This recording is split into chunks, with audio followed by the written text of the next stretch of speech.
اور ان کے ساتھ بڑا بہترین سلوک کیا کرتے تھے۔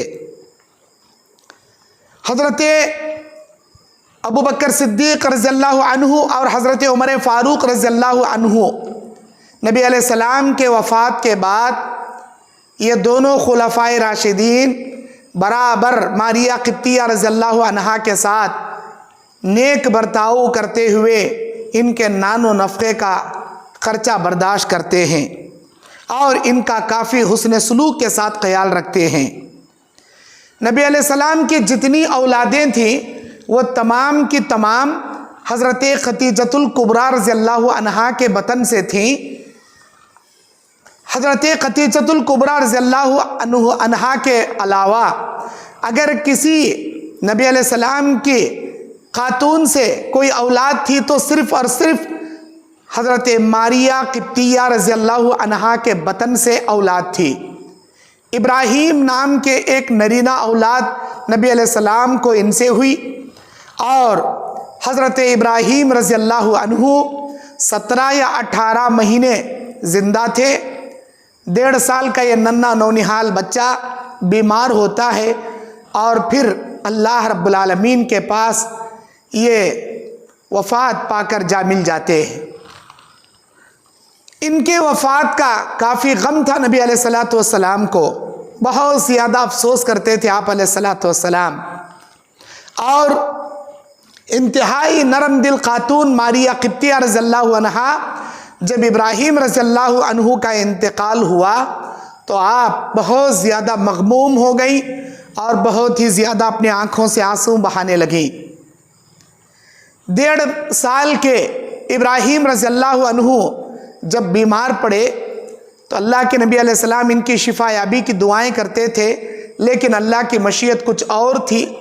نبی علیہ السلام کی کوئی نرینہ اولاد زندہ باقی نہیں بچی۔ حضرت خدیجۃ الکبریٰ رضی اللہ عنہا سے 2 لڑکے عبداللہ اور قاسم 2 لڑکے پیدا ہوئے تھے جن کو طیب اور طاہر ان کا لقب تھا۔ وہ دونوں بچے بھی بچپن میں انتقال کر گئے۔ اللہ تعالیٰ قرآن مجید سورہ اعراف کی 40 نمبر آیت میں یہی کہتا ہے، ما کان محمد ابا احد من رجالکم ولکن خاتم النبیین ولکن رسول اللہ وخاتم النبیین۔ محمد صلی اللہ علیہ وسلم مردوں میں سے کسی کے باپ نہیں ہیں۔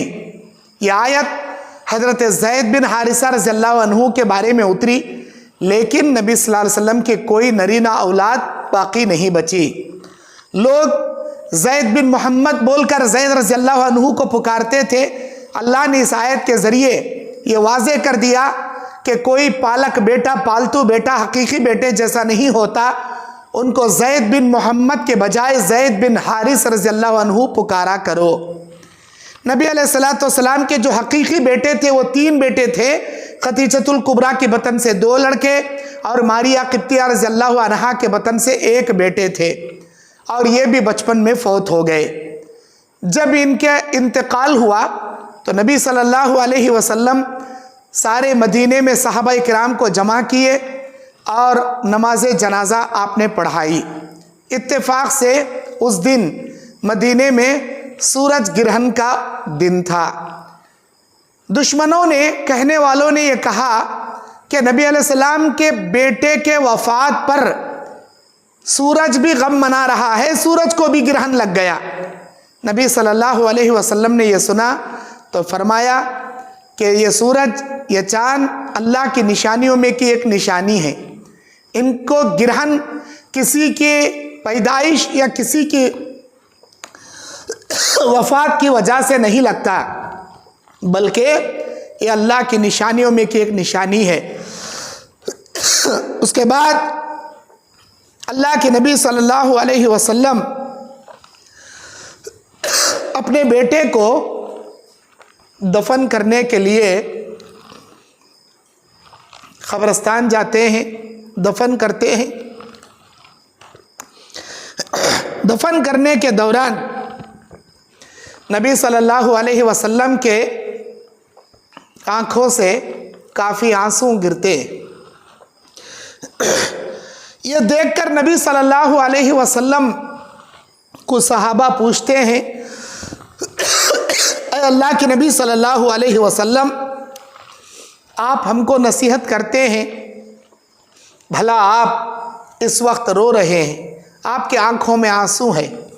نبی صلی اللہ علیہ وسلم نے یہ سنا تو آپ نے فرمایا، میرے سینے میں بھی ایک شفقت بھرے باپ کا دل ہے، آنکھیں روتی ہیں، دل غم زدہ ہوتا ہے، بہنے والی آنسوؤں پر اللہ عذاب نہیں دیتا۔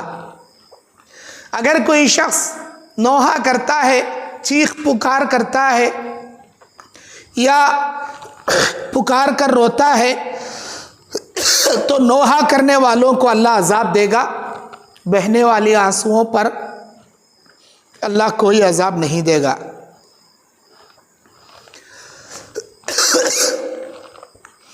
نبی صلی اللہ علیہ وسلم اپنے بیٹے کو دفن کر کے لوٹ رہے تھے تو اس وقت دشمنان اسلام، نبی صلی اللہ علیہ وسلم کے دشمنوں میں سے محمد صلی اللہ علیہ وسلم نسل بریدہ ہے۔ ابو لہب نے کہا تھا یہ محمد صلی اللہ علیہ وسلم نسل بریدہ ہے، یعنی دم کٹا ہے، اس کی کوئی نرینہ اولاد زندہ نہیں بچی، اس کے خاندان کا سلسلہ آگے نہیں جائے گا، اس کا نام و نشان مٹ جائے گا، اس کی کوئی نرینہ اولاد باقی نہیں بچی جو اس کے خاندان کے سلسلے کو آگے بڑھا سکے، یہ نسل بریدہ ہے۔ اس جملے سے تانے دینے لگا۔ نبی صلی اللہ علیہ وسلم کو یہ سن کر کافی زیادہ دل پریشان ہوا، آپ بہت زیادہ غمزدہ ہو گئے۔ نبی صلی اللہ علیہ وسلم کے دل کو مسرور کرنے، آپ کو خوش کرنے کے لیے اللہ تبارک و تعالیٰ نے سورہ کوثر نازل فرمایا۔ اعوذ باللہ من الشیطان الرجیم، بسم اللہ الرحمن الرحیم، انا اعطیناک الکوثر فصلی لربک وانحر انا شأنیک هو الابتر۔ اے نبی، بے شک ہم نے آپ کو حوض کوثر عطا کیا، آپ اللہ کے لیے نمازیں پڑھیے اور اللہ کے لیے آپ قربانی کیجئے۔ انا شأنیک هو الابتر، بے شک آپ کا دشمن نسل بریدہ ہے، آپ کا دشمن دم کٹا ہے، آپ کا نام و نشان اس دنیا سے نہیں مٹے گا بلکہ آپ کے دشمن کا نام و نشان مٹ جائے گا، اور رہتی دنیا تک جب بھی دنیا اس کو یاد کرے گی تو لان تان کے ذریعے اسے یاد کی جائے گی۔ ہم آپ کا نام، آپ کا مقام عزت و سربلندی سے رہتی دنیا تک، دنیا اور آخرت میں روشن کر دیں گے۔ اللہ کے نبی علیہ السلام کو حضرت ماریہ قبطیہ رضی اللہ عنہا کے بیٹے کے غم میں ایک خوشی کا تحفہ حوض کوثر عطا کیا اور فرمایا کہ آپ نسل بریدہ نہیں ہیں بلکہ آپ کا دشمن نسل بریدہ ہے۔ حضرت ماریہ قبطیہ رضی اللہ عنہا چونکہ کنیز تھیں، ایک لونڈی تھی، لونڈی سے پردہ نہیں ہوتا، پھر بھی نبی علیہ السلام نے ان کو دیگر امہات المومنین کی طرح پردے میں آپ نے رکھا تھا۔ آپ کی فضیلت میں نبی صلی اللہ علیہ وسلم نے یہ جملہ فرمایا،